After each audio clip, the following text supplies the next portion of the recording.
कल का पाठ हो गया? जी। समझ में आ गया आप सबको? जी। जो भी सूत्र थे संप्रचार ऊर्ध्वांग इत्यादि, उनमें बहुत सारे प्रसिद्ध शब्द भी और आप उनको अपने प्रयोग में भी ले सकते हैं। और धातुओं के अर्थ भी निकाल करके देख लिए होंगे आप सबने, जी जी, है ना? तो धातुओं के अर्थों को स्थिर रखिएगा। तो चलें, कुछ पूछना है? नहीं। अच्छा, कल के पाठ में कोई एक प्रश्न कर रही थी तुम?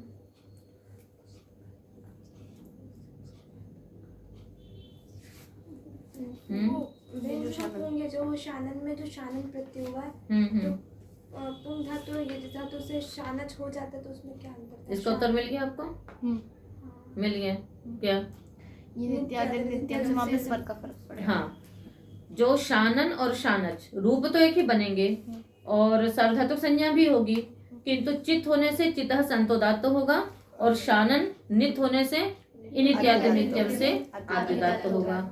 और एक प्रश्न था चानश में, तो जो चानश हो रहा है वो ताच्छिल्य वयोवचन शक्तिषु चानश से हो रहा है, जो कि लट के स्थान पे नहीं हो रहा है ना? उधर जो शानच हो रहा था, ये सही है क्योंकि दोनों के अनुबंध एक ही हैं, किंतु उधर जो प्रत्यय हो रहा है लट शत्र शानचाव, वो पहले लट होता है फिर उसके स्थान पे होता है, तो लट के स्थान पे ही होगा, स्वतंत्र प्रत्यय नहीं हो सकता था। ताच्छिल्य वयोवचन कहने से क्या हो गया कि वो ताच्छिल्य इत्यादि विशिष्ट अर्थों में बिना लट के ही वो स्वतंत्र प्रत्यय होगा। ठीक है, तो इस कारण से मतलब थोड़े थोड़े अनुबंधों से भी अंतर पड़ जाता है और कहीं कहीं पर इस प्रकार से भी अंतर पड़ जाता है। रूप देखने में आपको एक ही जैसे लग रहे हैं, वही आन पर है, वही मुख आगम होगा, उधर विशिष्ट है तो सार्वधातुक संज्ञा होगी, किंतु स्वर इत्यादियों में अंतर उससे पड़ जाता है। ठीक है, अच्छा किया अपने अपने आप ढूंढ लिया। और तो कोई शंका नहीं है? चल रहे हैं फिर हम आगे चलते हैं।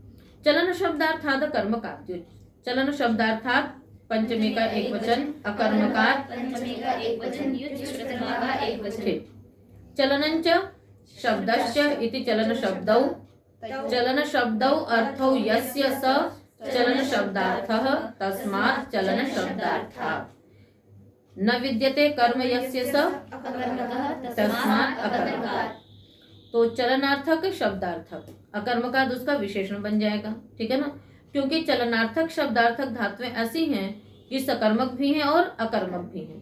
वही धातु सकर्मक वही धातु अकर्मक ऐसा जरूरी नहीं है, पर कुछ धातुएं है ना, तो क्योंकि चलना शब्द करना थोड़ा सा भिन्नता अर्थ में भी हो जाती है, इसलिए अकर्मक को उनका विशेषण बना दिया गया कि जब ये अकर्मक होंगी तभी प्रत्यय होगा। दूसरी बात ये भी है कि यदि सोपसर्ग हो गई, कई धातुएं कैसी होती हैं, अकर्मक होते हुए भी सोपसर्ग होने पर सकर्मक हो जाती हैं। श्लोक लिखवाया था ना, धातु और अर्थांतरे वृत्तौ धात्वर्थेनोपसंग्रहात् प्रसिद्धे रविवक्षातः कर्मणो कर्मिका क्रिया। नहीं लिखा, याद ही नहीं होगा, पर बता चुके हैं आप लोगों को, है ना, निकाल करके कॉपी में देख लीजिएगा। तो सार इसका ये है कि एक ही धातु है पर यदि उसमें अर्थ भिन्न भिन्न है तो भी धातु कैसे हो जाती है, सकर्मक और अकर्मक अलग अलग हो जाएंगी। और कुछ धातुएं अकर्मक होते हुए भी सोपसर्ग होने पर सकर्मक हो जाती हैं अर्थ बदल जाने के कारण से। तो इस प्रकार से ऐसा संभव है, इसलिए इन्होंने यहाँ पर ही विशेषण लगा दिया है। अब हम सूत्र का अर्थ करेंगे। क्या अर्थ करेंगे? अकर्मकेभ्यः चलनार्थेभ्यः शब्दार्थेभ्यश्च धातुभ्यः वर्तमाने काले। अकर्मक चलनार्थक शब्दार्थक धातुओं से युज प्रत्यय होगा तच्छिलादि कर्ता वाची होने पर तथा वर्तमान काल में। चलनार्थक धातु लीजिए, जैसे चलनः, चल धातु ही ले ली हमने, चोपनः, तो चलनः चोपनः, चलनः का अर्थ हो गया चलने वाला, चोपनः अर्थात मंद गति करने वाला। ठीक है ना, तो धातु क्या है इसमें, चुपमंदायाम गतौ। अब मंद गति करना यह कर्मक हो गई। अभी जब आप चलनार्थक धातु में देखती हैं तो गति भी तो चलना ही है, किंतु गमृगतौ धातु कैसी है, सकर्मक है। श्रीगतौ धातु कैसी है, सकर्मक है। कहाँ जाता है, गांव जाता है, तो गांव क्या हो गया, सकर्मक हो जाता है कर्म होने के कारण से। तो इसी प्रकार से यहाँ पर भी अब जैसे पठ व्यक्ताएं वाची, पठती धातु भी शब्दार्थक ही होगी, किंतु वो क्या हो गई, सकर्मक हो गई। तो और क्या कहते हैं, जहाँ पर केवल शब्द करनार्थ होगा, जैसे कृष धातु है शब्द करता है, तो यहाँ पर वो अकर्मक भी हो जाती है। तो अकर्मक धातुओं को लेना है, सकर्मक धातुओं को नहीं लेना है, ठीक है ना। तो शब्दार्थक में ले लिया शब्दनः और रवणः। तो यू को तो क्या आदेश हो जाएगा, हाँ अन हो जाएगा, और गुण होकर के क्या बन जाएगा, रु धातु से रवणः, ठीक है। चलिए, अकर्मकात की अनुवृत्ति 49 तक यानी अगले सूत्र तक जाएगी, और युज की अनुवृत्ति 53 सूत्र तक जाएगी यानी सूद दीप दीक्षश्च 153 सूत्र तक। अगला सूत्र है अनुदात्ते तश्च हलादेः। अनुदात्तेतः पंचमी का एक वचन, च व्यपदम हलादे पंचमी का एक वचन, हलादिर यस्य स हलादि तस्मात् हलादेः। अनुदात्तः इत्यस्य स अनुदात्तेत तस्मात् अनुदात्तेतः। अर्थ करेंगे सूत्र का। अनुदात्तेत यो हलादिः अकर्मकः धातुः तस्मात् अनुदात्तेत जो हलादी धातु और साथ में कह दिया अकर्मक, तो अनुदात्तेत अकर्मक हलादी धातु से युज प्रत्यय होगा तच्चिलादि कर्ता वर्तमान काल में। ऐसी धातु है जैसे वर्तनः। अनुदात्तेत की एक पहचान क्या है, वो आत्मनेपदी धातुएं होंगी। अनुदात्तंगित आत्मनेपदम बता ही देता है वो। तो धातु आत्मनेपदी होनी चाहिए, हलादी होनी चाहिए और अकर्मक होनी चाहिए। 3 शर्तें हो गई धातुओं की, सूत्र की। तो वर्तनः, वर्धनः और इसी प्रकार से स्पर्धनः। वृतु वर्तने, वृधु वृधु वृद्धौ, स्पर्धा संघर्षे। ये सभी धातुएं आपकी कैसी अनुदात्तेत हैं, हलादी हैं और अकर्मक हैं। तो वर्तनः का अर्थ क्या हो गया, बरतने वाला, व्यवहार करने वाला। वर्धनः बढ़ने वाला, स्पर्धनः स्पर्धा करने वाला। और इस सबका स्त्रीलिंग में क्या बनेगा, हाँ वर्तनी तो जब बनेगा जब लुट प्रत्यय करोगे, जब यहाँ पे करो तो वर्तना, वर्धना, स्पर्धना। जू चंक्रम्य दंद्रम्य श्री गृधि ज्वल शुच लश पट पट। पंचमी का अर्थ करिए, वो समास करिए।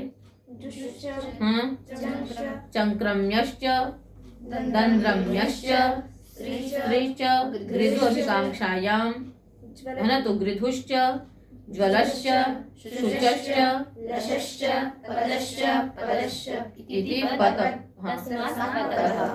अर्थ करेंगे जू वेगे, सौत्र धातु है ना, धातु पाठ में नहीं है। चंक्रम्य दंद्रम्य श्री गृध्वभिकांक्षायाम ज्वलदीप्तौ शुचशोके लशकान्तौ पदगतौ इत्येतेभ्यः धातुभ्यः युज प्रत्ययः परश्च भवति चक्षिरादिषु कर्तृषु वर्तमाने काले। इन धातुओं से, जो वेगे धातु से और ये चंक्रम्य दंद्रम्य क्या है, ये यंगंत धातुएं हैं, ठीक है ना। वो आप लोगों ने यंग प्रत्यय पढ़ा था ना तृतीय अध्याय के प्रथम पाद में।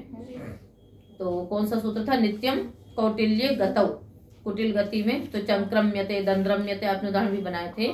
तो यंगंत चंक्रम्य और दंद्रम्य ये जो धातुएं हैं वो ली जाएंगी। उसके पश्चात श्री गृधु ज्वल शुच लश पत पद, इन धातुओं से युज प्रत्यय होगा। उदाहरण बना लीजिए। जू से क्या बनाओगे, यू यू को अन करेंगे, जू को गुण कर ही सकते हैं, क्या बनेगा जवनः। और चंक्रम्य से चंक्रमणः, दंद्रम्य से श्री से शरणः, गृधु से गर्धनः, ज्वल से ज्वलनः, शोचनः, लषणः, पतनः, पदनः।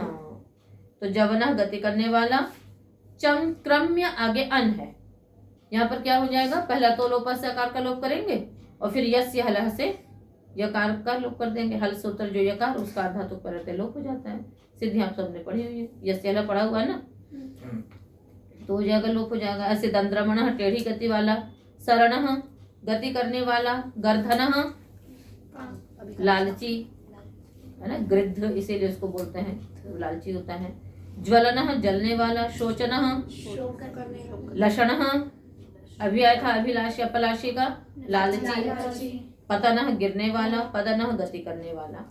तो इन धातुओं से क्या हो गया, युज प्रत्यय होगा। यू को अनादेश करके उसके बाद फिर गुण इत्यादि करके आपने सिद्धियां कर ली। क्रुधमंडार्थेभ्यश्च, क्रुधमंडार्थेभ्यः पंचमी का बहुवचन बहुवचन च व्यपदम। क्रुधश्च मंडश्च इति क्रुधमंडौ तौ अर्थौ येषां ते क्रुधमंडार्थाः तेभ्यः क्रुधमंडार्थेभ्यः। अर्थ कर लीजिए, अनुवृत्ति है युज की, बाकी तो चले ही आ रहे हैं सब। क्रुधार्थेभ्यः मंडार्थेभ्यः धातुभ्यः युज प्रत्ययः परस्य भवति तच्छीलादिषु कर्तृषु वर्तमाने काले। क्रुध अर्थ वाली मंडार्थक धातुएं जो हैं, क्रुधार्थक और मंडार्थक धातुओं से युज प्रत्यय होता है तच्छीलादि कर्ता गम्यमान होने पर।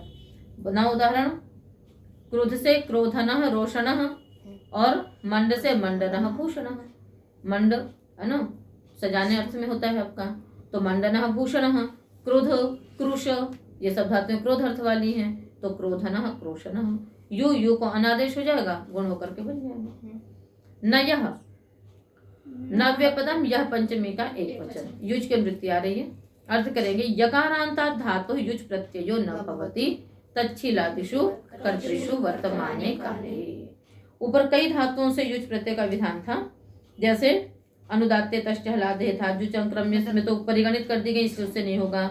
अब चलन शब्दार्थक कर्म का युज में भी कह दिया था कि जो भी चलनार्थक शब्दार्थक धातुएं होंगी है। अब इन सब में यदि कोई यकारांत धातु है, मान लीजिए यकारांत और चलनार्थक है, यकारांत है और शब्दार्थक है, यकारांत है तो क्रोधार्थक है, मंडार्थक है, किसी भी अर्थ में धातु है, यदि वो धातु यकारांत है तो उससे युज प्रत्यय नहीं होगा। जैसे धातु है क्नुयी शब्दे, तो क्नुयी धातु यकारांत है और शब्दार्थक है, तो चलन शब्दार्थक से प्राप्ति थी, इसने निषेध कर दिया, तो फिर क्या बन जाएगा, वही आपका सीधे त्रिच प्रत्यय, वो तृण प्रत्यय होगा, क्योंकि तच्छीलादि अर्थ में तो तृण प्रत्यय सामान्य विधान कर दिया।